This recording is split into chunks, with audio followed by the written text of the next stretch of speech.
does it, it's a little boring because it's steady, but it's always steady. I said it's not the up and down ride. And you don't have to worry about losing everything. It's backed by real estate. So if you know anybody, by all means, send them my way. Right? I don't ask them. I always just ask for, that's my technique. I ask them, and if you know anybody, let us know. And usually the conversation continues on. I think it's interesting too, and I mean, I'm sure your portfolio is the same way of those kind of lenders. But with us, these are not like multi-millionaire people. They're not conglomerates. They're just normal, salt of the earth people that live in everyday America that you would not necessarily know even have any money socked away at all. But they those are the ones that like that steady Eddie, consistent income that they get from investing with a real estate investor. Yeah. If you're a real estate investor and are wondering how to raise and leverage private money to make more profit on every deal, then you're in the right place. On Raising Private Money, we'll speak with new and seasoned investors to dissect their deals and extract the best tips and strategies to help you get the money, because the money comes first. Now here's your host, Jay Connor.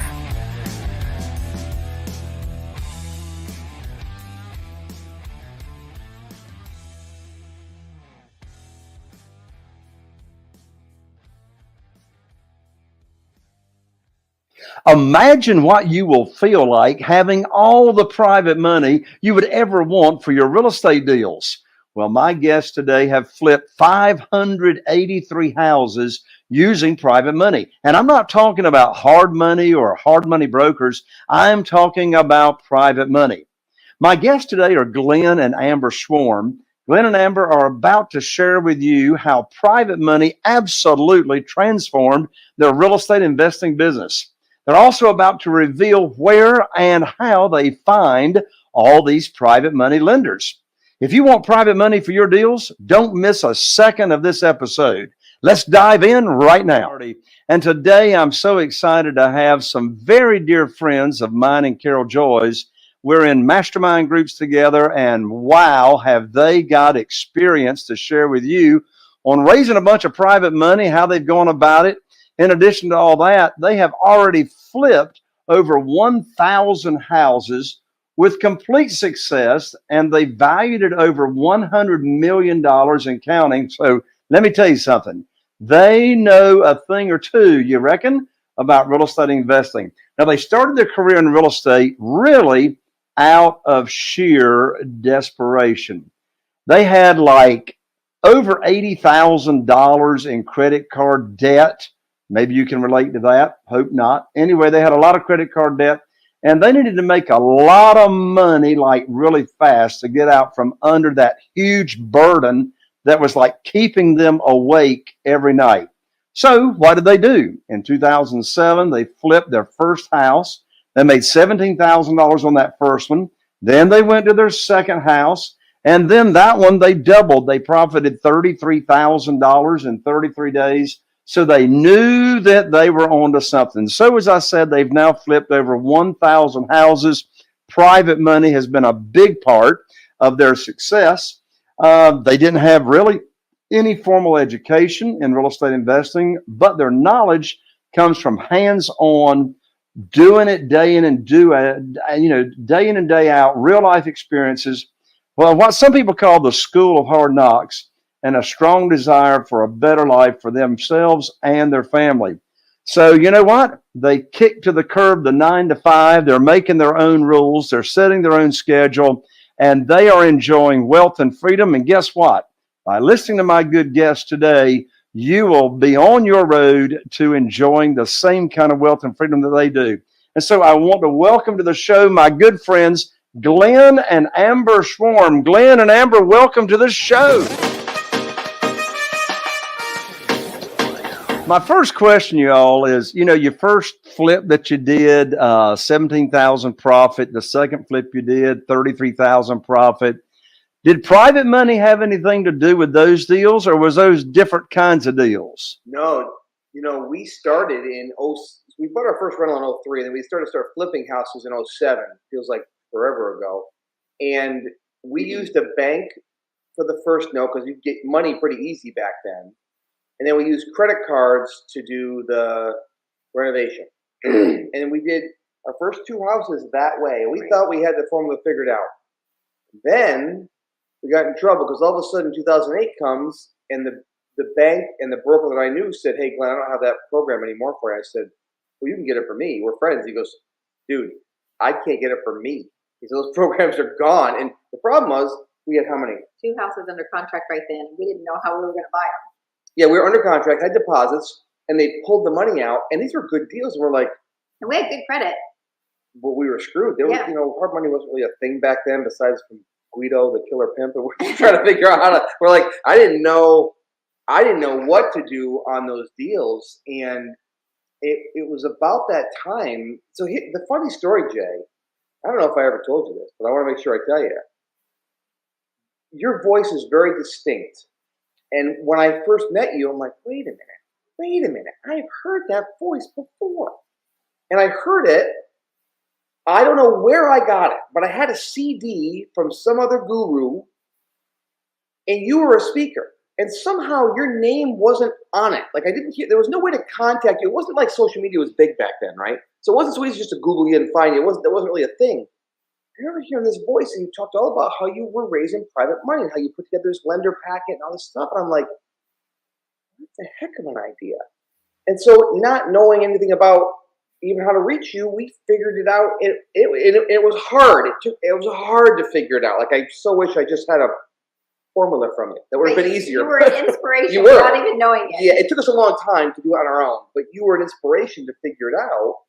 And we found, in our first lender, we actually had her use her home equity loan. Yeah, she was a girlfriend that I went to the gym with, and we're like, who do we know that has money? And the funny thing is, there's money all around us if we're really being honest, and even people that you don't think have money might have some money somewhere. Yeah. But she had some equity in her house, and Glen's like, you've got a pretty nice house there, and you guys have put a lot of sweat equity into it. Do you think you have any, can you get a home equity loan?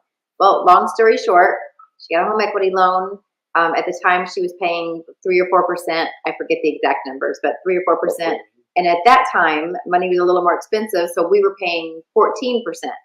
So she was making 10% on money that wasn't even hers to begin with.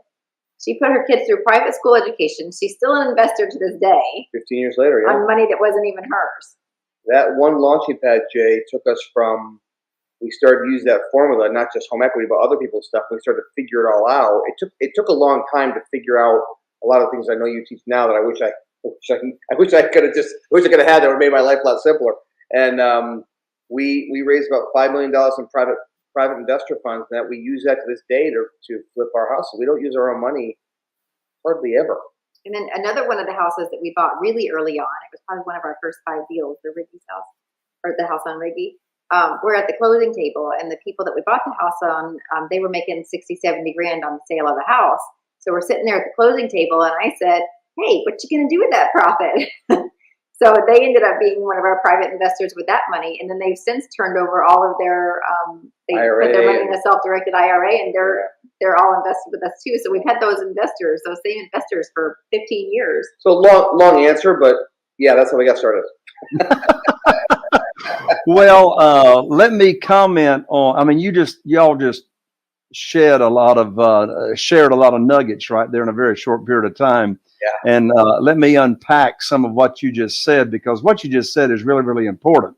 First of all, that's pretty cool that you knew me before you knew who I was. Yeah. But yeah. So anyway, that's pretty neat. But your all story out of desperation of you thought you still had your relationship with your bank for your deals, and you didn't. Same thing happened to me in January 2009. Same story. I had been borrowing money from the same bank for my real estate deals from 2003 to 2009. I'd never heard of private money. I didn't know anything about that. And I called up my banker, and I'd already put the earnest money down on 2 houses. I thought I had my line of credit, just like you thought you had your line of credit. And then I had a wake-up call when I picked up the phone and called him and found out that all that was gone. Well, the global financial crisis was going on, and it's like the spigot turned off overnight. But you experienced the same thing I experienced, and that is you had a decision to make. And that was, were you just going to roll over and quit and just throw up your hands? Or were you going to continue to keep your shoulder to the wheel and look for a better and quicker way to fund your deals that puts you in the driver's seat? And this world of private money, as you've experienced and I've experienced, does just that. It puts you in the driver's seat. You set the rules. You know, when you were borrowing money from the banks and I was borrowing money from the banks made the rules. And of course, we make the rules now. We set the interest rate, you know, the frequency of payments, and et cetera.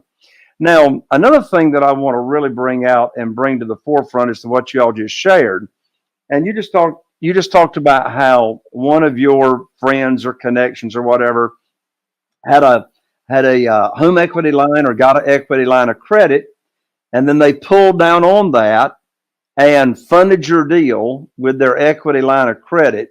And what's interesting about that is I just finished presenting a webinar teaching people where they can actually get access to funds to be a private lender. And that strategy right there that you talked about is one that I just taught on a webinar that I just finished about an hour ago. And what's so cool about that equity line of credit strategy where an individual, of course, you know, we're talking about private money. We're not talking about hard money or hard money brokers. We're talking about doing business with individuals. And what's so cool about that strategy is that when a private lender, an individual goes and gets this equity line of credit and then loans it out to us real estate investors, then that is called an infinite rate of return. And the reason it's called an infinite rate of return to the private lenders because you can't calculate the rate of return that you're earning on money that it's not your money that you're loaning out. Right. It's like they're loaning out the bank's money, making money on the bank's money. So it's like, you know, they're pocketing the spread like, you know, it's like who owns the biggest buildings downtown in the cities? The banks. The banks do the same thing. Yeah. The bank ain't loaning out their money. Right. That's very true. The bank's loaning out, you know, all of us people that's put money in the bank and they pay us nothing, right? And they loan the money out. So same thing. And, you know, since you brought this strategy up, I want to share that there are at least two other strategies that's very similar to equity lines of credit. And it's called leveraging an asset that you have. So, you know, a private lender can go get money from an equity line of credit. They can also, and I'm curious to know, Amber and Glenn, if you have any private lenders, have you had any private lenders use the arbitrage strategy called getting a portfolio loan set up, whereas they have stocks? Now, I'm not talking about retirement funds in the stocks. I'm talking about just they're invested in stocks and they like their stocks. They don't want to get rid of their stocks or mutual funds, but they can leverage that asset by opening up a portfolio line of credit, not margin. I'm not talking about borrowing on margin, but get a portfolio line of credit.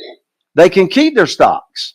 And, you know, on a portfolio line of credit, people can set up a line of credit up to 50% of the value of their stock brokerage account, borrow that money just like an equity line, lend it out to real estate investors and pocket the spread.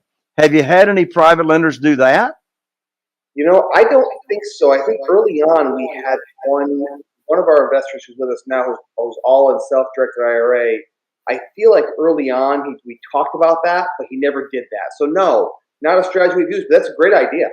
Yeah. There's another one that's also arbitrage, and this is more popular. So I haven't had any of my private lenders do this, but I'm starting now to bring it up in conversation, is helping them think as to where they can get investment capital.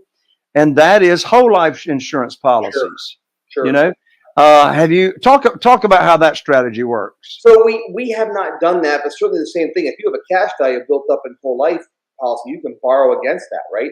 And I don't know the exact percentage of how much you can borrow against, but you can borrow against that. And again, you know, there's something powerful about making money on money that's not yours, right? Arbitraging that money. It's a powerful strategy. Wherever, you know, and that's not something we've actually used with our lenders, but I think in today's day and age, you bring up some. This is why you're the private money authority, right? You bring up ideas on how to help people. In the early days, we helped them. Yeah, we helped them say, "Hey, you got money in an IRA. Let's turn that into a self-directed IRA." Like, what's that? We had to educate them, and once they understood, wait, I can give you money. Wait, that's in stocks. I go, it won't be anymore. Really? So once we educate them, then they can convert those funds. Just like you're saying, you can find. The more ways you have, the more tools in your bag, the easier you get the job done, right? So, Absolutely. Well, I want you and Amber to drill down on why it is important to know what self-directed IRA companies are and why it's so important to be able to have a conversation with a potential private lender about how they can use their retirement funds. But before you answer that question and teach from experience about the value of self-directed IRAs,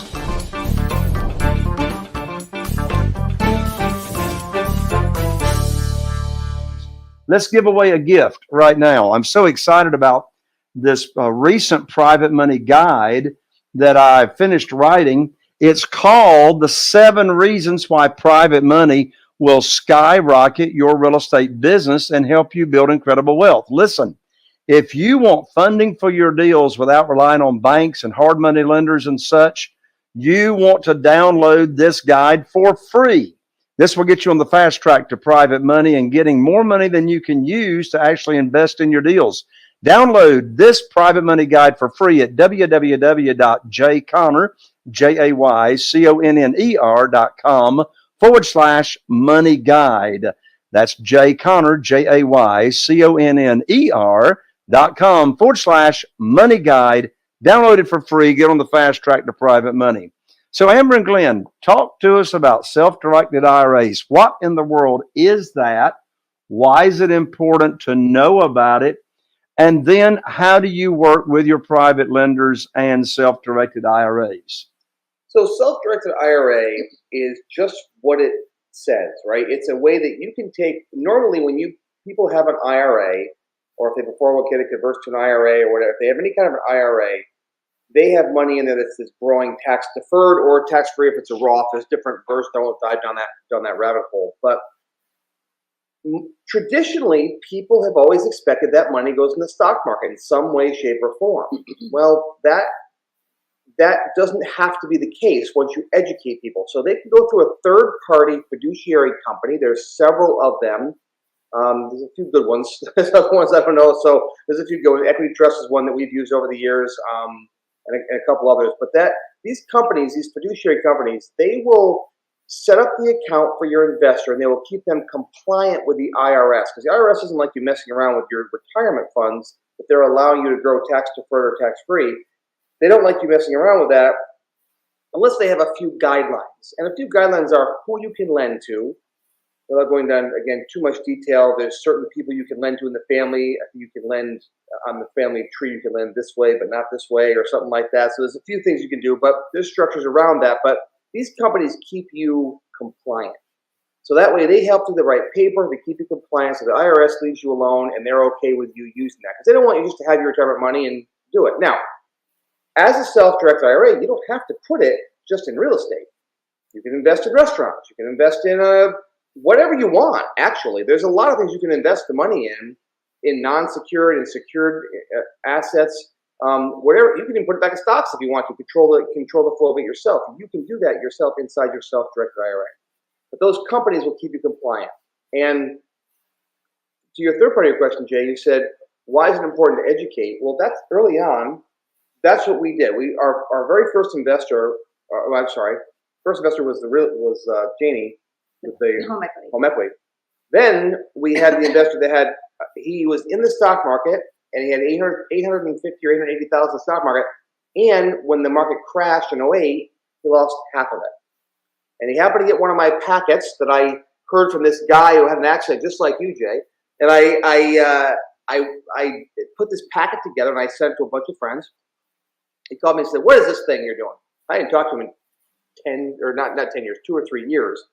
And I said, "Well, listen, I'm doing real estate, blah, blah, blah." He said, "Well, my money's all tied up in the market and it's all in my IRA." And I said, "Huh." I started doing some research, and I found out I can put that in a self-directed IRA. So through research, I found out how to help them do that, and then now we help our investors do that. So I help them set up the self-directed IRA. There's some paperwork they have to do. We help them with that, and actually, it's pretty simple. At some companies are complicated, some are simple, but that's it. And now instead of us paying the investor their money and their interest back, it goes into their self-directed IRA, and that's what that is. So that's how that whole program works. And it's important to educate them because, again, just like you said, the more you educate people on how they can use this, how many people would say to you, Jay, well, I don't have any money to invest. I don't have any money to invest. Well, do you have an IRA? Well, yeah, that's invested. Yeah, but do you want to earn more? Well, what? Yeah, like Amber said, do you have a home equity? Once we educate them, they're like, oh. People don't know what they don't know. Right. So. Well, and I'm so glad you shared that. I mean, here's the actionable item. Well, before I give the actionable item to our listeners, let me just share this. So right now, Carol Joy and I have about $8.5 million in private money deployed and invested in a bunch of different house projects. Got a bunch of flips going on right now. And I don't share that number to brag. I share that number to give a fact. So we have 44 private lenders. $8.5 million is the total amount. And guess what? Over 50% of that money that's invested in our deals came from and is coming from individuals who have moved their money over to a self-directed IRA company and are now loaning that money to us on our deals. And their money that they're earning is either tax deferred or tax free. In fact, we've got one private lender of those 44 that earned in just 1 year $65,000 tax free. And that's because he had a Roth IRA in his self-directed IRA. So the actionable item, now that you know why it's so important, the actionable item is that if you want to attract a lot of private money, then you need to establish a relationship with a self-directed IRA company. My favorite company today is Quest Trust out of Houston, Texas. They have phenomenal service. All my private lenders that are using their retirement funds now have their account at Quest. And when I have a deal for funding and Quest Trust, actually the website is questtrust.com. When I have a deal that's needed funding, then what happens is one of my private lenders, if they're using their retirement money and they have their account at Quest Trust funds my deal in 3 business days. 3 business days.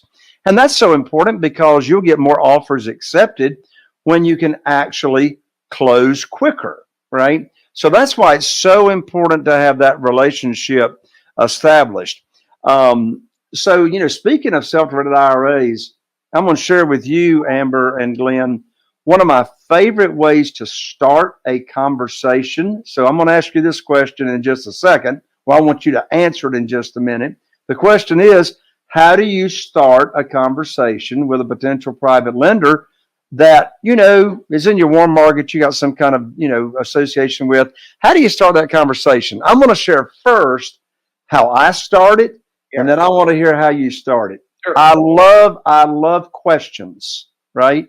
And of course, the person that's asking the question is controlling the conversation, as long as the person you're asking actually gives an answer, right? So my favorite way to start a conversation with a potential private lender, and they don't even know they're a potential private lender, and I don't either. I'm just loving talking and teaching. My favorite question is, and I love questions that start with, did you know? Did you know? Or I'm already piquing curiosity when I said, did you know? So I'll just weave into the conversation. I'll say, by the way, did you know there's a way people can make unlimited money per year tax-free? And then I shut up. And of course they don't know. Nobody, unless they know about this world already, they don't know there's a way to make unlimited money per year tax-free. And of course they say no. And I said, well, have you ever heard about self-directed IRAs? And there's a 99.9% chance they're going to say no. They never heard about self-directed IRAs. And then I'll start teaching with my teacher hat on what self-directed IRAs are, how it works, and et cetera. How do you all like to start conversations with someone about private money? Usually I'm in a conversation about their investment, right? So where they're currently invested. I'm kind of like just having a conversation. I'll just say, where do you guys have your money at? What do you invest in? Like Amber and I are all in real estate. What are you in? And typically most people come back and say, I'm in the stock market. I've got my retirement there, whatever. Great. And then I find out if it's current, if it's active or not, because if it's an active 401k, I don't think you can change that over to a self-directed IRA. So if they say I have some IRAs, I'll say, how you enjoying that ride? What do you mean? I said, well, you like the ride of the up and down and the, not really. Great. Just so you know, I don't know if you're open to it all, but I know ways you can make, 10% guaranteed month after month. Investing with someone like us, it's a little boring because it's steady, but it's always steady. I said it's not the up and down ride, and you don't have to worry about losing everything because it's backed by real estate. So if you know anybody, by all means, send them my way. Right? I don't ask them. I always just ask for, that's my technique. I ask them, and if you know anybody, let us know. And usually the conversation continues on. I think it's interesting too, and I mean, I'm sure your portfolio is the same way of those kind of lenders. But with us, these are not like multimillionaire people. They're not conglomerates. They're just normal, salt of the earth people that live in everyday America that you would not necessarily know even have any money socked away at all. But they those are the ones that like that steady Eddie, consistent income that they get from investing with a real estate investor. Yeah. My experience is the same. I mean, I do have one private lender that has right at $1 million with us. So that one private lender accounts for 1/8 of all of our private money. We have another private lender that's got about 650,000 with us. But, I got a lot of private lenders that have 50,000, right? 30,000, 200,000. And like you say, these are everyday people. At my live event, which is now titled the Private Money Academy Conference, one of the sessions I have at the live event is I'll have a panel of about 10 to 12 private lenders that Carol Joy and I use that live right here in the local area. And so we'll have them up there on stage and I'll interview them and I'll ask them questions such as, you ever heard of private money before I told you about it? Of course, the answer is always no. You ever heard of self-directed IRAs before we taught you about it? Of course, the answer is always no. And I asked the audience in attendance to make notes of commonality. What are some trends that these private lenders have in common? And some things that they always notate, we talk about it on the next morning at the event. They always say, well, they never knew about private money until you taught them. They never knew about self-directed IRAs until you taught them. And thirdly, they're all regular people just walking around like us. Right. Yeah. All right, Jay, I wanted to circle back for 1 second. One thing that I learned using the self-directed IRAs, most people, unless they're over 72 or whatever age they have to start taking withdrawals, most people obviously that you can grow your own private lender base by growing your investor's base. So our investor started with 440,000, now has about $1 million with us here 15 years later. He's taken some distributions, but we've been able to grow our own base by making interest, paying it back. Now he has more to lend to us next time because it's in a self-directed IRA and he wants to lend it back to us. So when you create your own, through growing your business and growing their money, you grow your money. Well, they tell their friends about it. That always works too. Yeah. That always works too. Based on what you just said, Glenn, I've got a friend. His name is Ray. And he started a little while back with us as a private lender, just using his retirement account. He worked at civil service for years. He's retired. And he had his retirement money in an annuity. And over a 7-year period, earned 3%, not 3% per year, 3% over the 7 years. So we go to church together and he came to me and he says, Jay, what in the world can I do with this money? I said, it's simple. Invest with me and you won't earn 3% over 7 years. You'll earn 8% every year. Well, here's to your point. He started at $80,000.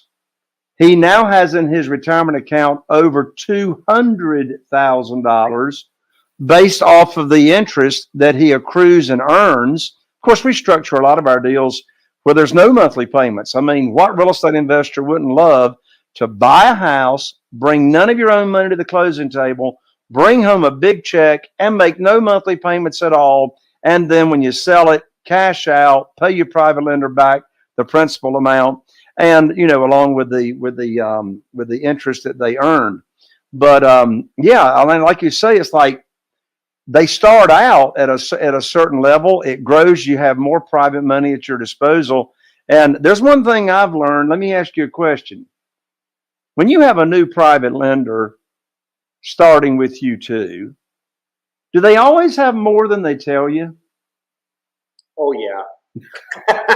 yeah. They usually keep their unless it's a good friend or family, they keep their cards pretty close to their chest, and so they're Let me test this out. They're testing it, and we've often in the early days just we haven't had to raise money. Well, we actually have new ones this past year, but we will tell them to test us. Test us on one deal, 100, 200 grand, whatever it might be.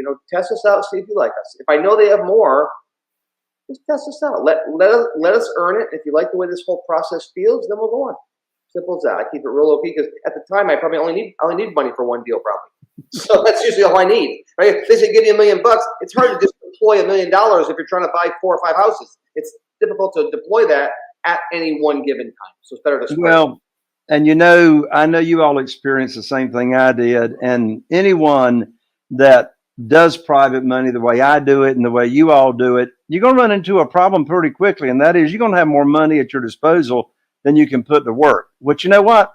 That's a pretty good problem. I'd rather have too much money ready to go than not enough. What'd you say, Amber? Not a bad problem to have. No, not a bad problem. So I know our listeners want to stay in touch with you, and I think you got a new book out. You got an amazing podcast that I absolutely love. I want people to learn about your podcast so they can follow you. I want them to learn about your new book. But before you plug them into to the book and the podcast and all that, one more question. What is your all's favorite, and there's many, but what's your all's favorite method for raising private money? So I would say our favorite method, and what we teach our students too, is really what you taught us, Jay. Our favorite method when we started, and we haven't done this for a while, we started by just sending out to our existing, just people that I knew, and I just sent a packet, and I don't ask them for money. I say, if you know anybody, we pay a referral fee if you know anybody that might be looking out, and we have a portfolio that kind of shows what we've done, that kind of stuff. Now, it's just being who we are. I think just being who we are and being out there and being successful, you attract money. I have a guy that I'm going to be taking a couple $100 grand off his hands here next week. Matter of fact, he saw a new show that came out called The Big Flipping Break. It's a new show that's airing, and he was my personal trainer back 7 years ago. And every once in a while there'd be a text here and there, but we really haven't stayed in touch. And he reached out. His exact words were, because he spent a year training with me, so he knew he was in my home. He knew me.